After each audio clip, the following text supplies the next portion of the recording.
Olá, meus amigos do sétimo ano. Então, essa é a nossa última live nesse período de... Live não, né?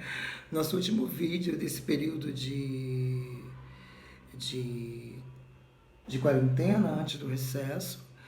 E, na verdade, é uma live, é um vídeo mais para a gente poder trazer algumas questões que foram referentes ao processo das nossas aulas. E lembrando que a gente discutiu muito a 10.639, né? Desculpa o barulho aqui da cadeira.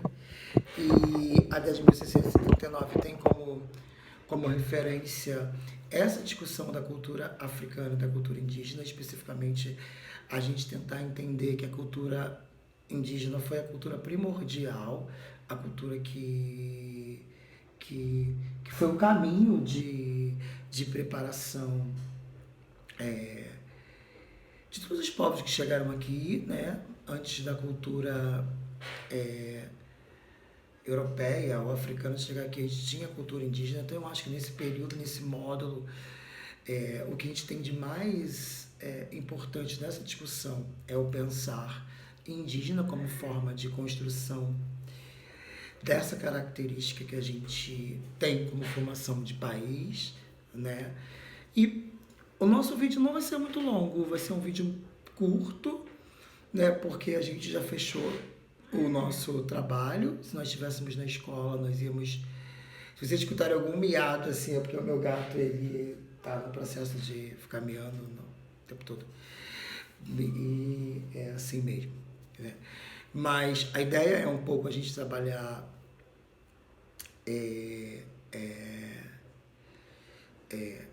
um pouco a possibilidade de pensar e relembrar, na verdade, o índio como um caminho de construção. Então eu vou trabalhar hoje com vocês aqui na nossa revisão conexão, né, das culturas indígenas no tempo, né? Como é que essas culturas indígenas elas trabalharam aqui com a gente no tempo.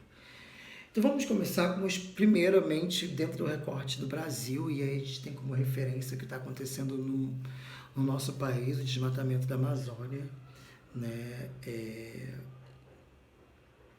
Como que a cultura indígena, ela como referência desse espaço territorial, ela é vista como uma cultura inferior ou destrutiva. Então, vamos começar relembrando os povos amazônicos, né? Vamos lá. Então, no atual estado do Pará, né, os arqueólogos encontraram vestígios de grupos humanos que já produziam cerâmica por volta de 6.000 anos antes de Cristo. Esses grupos também teriam iniciado o cultivo de alimentos. A atividade agrícola permitiu que abandonassem o nomandismo. Então a gente vai ter, em 6.000 anos antes de Cristo, um grupo já no recorte do Pará desenvolvendo a agricultura, deixando de ser nômade e vivendo num espaço específico, que é um espaço de organização, estabelecendo-se por mais tempo em o mesmo lugar. Eles deixam de ser nômades para ser sedentários, como nós somos até hoje. O modo de vida do sedentário pode ter contribuído para quê?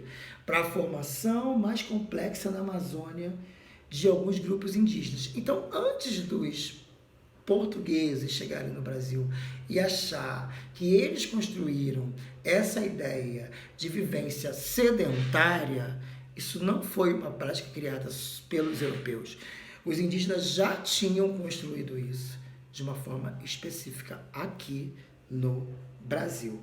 E aí, no recorte da Amazônia, a gente tem, que a gente discutiu, né, os marajoaras e os tapajós como referências dos recortes para a gente pensar essa construção organizacional. Então vamos falar da Marajoara, né? A cultura marajoara teve seu apogeu entre os séculos 5 e 14, ele vai do século XV aqui no Brasil, que está começando a Idade Média na Europa. Então, enquanto a Idade Média está rolando na Europa, dentro daquele processo de feudalismo, aqui no Brasil a gente já está desenvolvendo no século V uma sociedade indígena complexa. Então é muito complicado a gente dizer que... porque a gente aprendeu que quando a gente pensa a história europeia, a gente pensa ela dentro de um contexto extremamente europeu, né? Extremamente europeu. E a gente esquece os contextos que está acontecendo em outros lugares do mundo.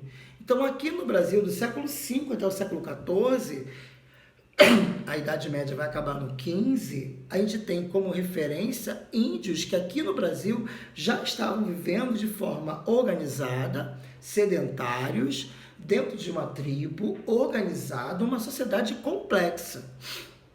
Qual a ideia que a gente tem? Que os portugueses chegaram aqui que isso aqui era uma bagunça.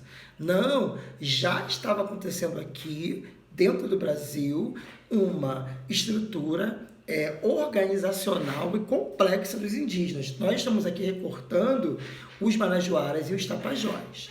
Né? Então, do século V até o século XIV, nos campos do leste da ilha de Marajó, os marajoaras estavam se organizando e tendo seu apogeu. Isso significa que eles já existiam nesse espaço. Não é uma coisa que surgiu no 5, eles já existiam, mas eles vão construir o seu apogeu do 5 ao 14. Isso é muito interessante a gente pensar. Né? Nessa parte da ilha foram construídos aterros artificiais, em que foram coletados objetos cerâmicos, como urnas funerárias, né?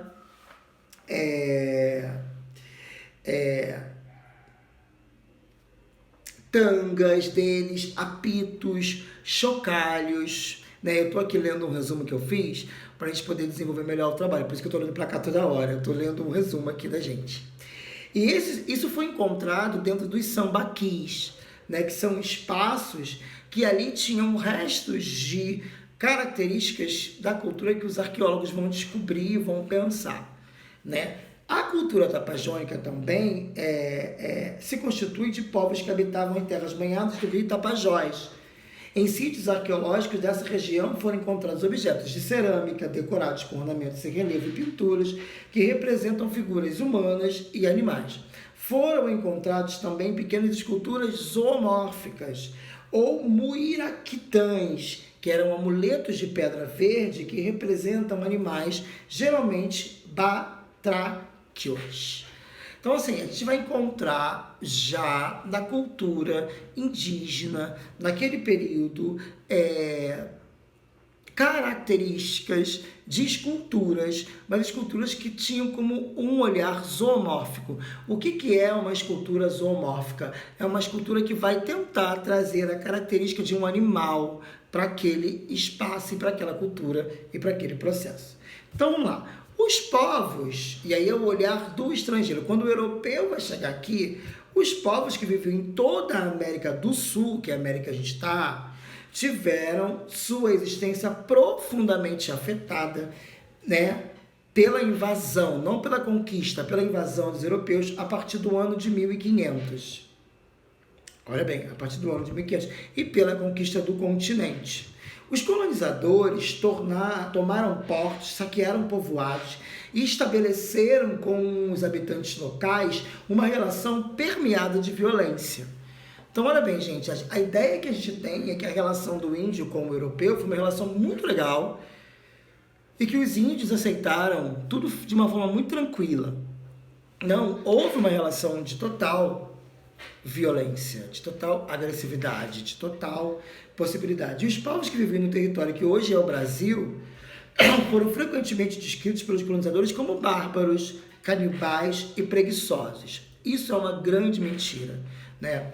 Eles vão dizer para a coroa e para a Igreja Católica que os índios, eles eram bárbaros, canibais e preguiçosos. Gente, como que eles poderiam ser bárbaros, canibais e preguiçosos se eles já tinham uma vida estruturalmente organizada e montada a partir daquela vivência complexa que eles tinham?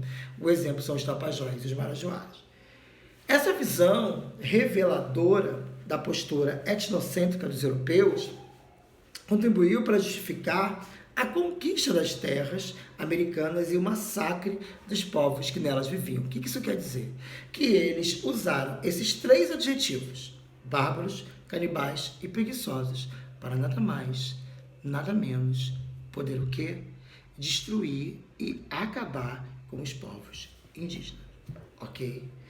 Aí vamos lá, já apesar da invisibilidade política e social dos povos indígenas no Brasil, em meados do século XIX, a gente está falando do século XIX, eles se tornaram tema de artistas e intelectuais que constituíram um movimento de renovação cultural adequado ao espírito romântico, né, que enaltecia os aspectos exóticos e peculiares do país. Né, eles vão, no século XIX, dizer que o índio é exótico, e aí vão criar uma nomenclatura chamada indianismo. Né? E assim eles vão construir nas literaturas portuguesas falando dos índios, e por exemplo o livro Guarani, né, de Carlos Gomes, a ópera O Guarani de Carlos Gomes, e muitos livros como, a ópera O Guarani de Carlos Gomes, e muitos livros como Iracema de José de Alencar, eles vão ter a característica de destacar esses indígenas, mas esses indígenas como eles tivessem se impregnado com a cultura europeia. E como que essa cultura europeia vai entrar nos indígenas a partir do século XVI? Vai entrar a partir da catequese, né, que os jesuítas vão catequizar esses índios e dizer que a forma que eles viviam era completamente errônea e completamente desqualificável para a vivência que eles tinham. Então, nessas obras, como por exemplo, como o Guarani, José de Alencar, eles vão botar a figura do índio como uma origem mítica, né? E que eles foram míticos, mas a verdade é o europeu. Então, assim, vamos começar a questionar sobre isso. Hoje, durante a década de 1970, né, o governo militar, numa proposição de integração nacional, iniciou a construção da rodovia transamazônica, né, e criou a Fundação Nacional do Índio, que é a FUNAI. O Parque Indígena do Xingu, já demarcado na década anterior, foi oficializado como reserva indígena. Nessa época, vários povos indígenas começaram a se mobilizar e a criar organizações para lutar pelo seu direito à posse de terras em que viviam e à manutenção do seu modo de vida. Então, quer dizer, os índios até hoje, eles lutam para ter uma terra e continuar a viver do jeito que eles viviam, do jeito tradicional como era a vida deles. Né? Então, isso é uma luta que até hoje tem constituído dentro desse contexto histórico. E o que eu quero resumir nesse curto vídeo da gente antes do nosso recesso? De que a gente precisa entender que o índio ele tem uma característica específica das terras brasileiras e que a gente pode até querer ter uma vivência específica baseada no eurocentrismo e no norte-americanismo, mas a gente poder seguir diante desse caminho que a gente quer tentar prosseguir. Ok? Espero que vocês tenham gostado. Foi um período muito interessante e que a gente se encontre na live daqui a pouco para a gente poder discutir e falar um pouco sobre esse processo dos povos amazônicos, do olhar estrangeiro e do indianismo. Ok? Que possamos continuar a proteger os índios, a cultura indígena e a cultura africana no nosso país, porque a 10.639, uma lei que diz isso, nos pede na nossa Constituição da Educação, que é a LDB. Ok? Um abraço e até daqui a pouco.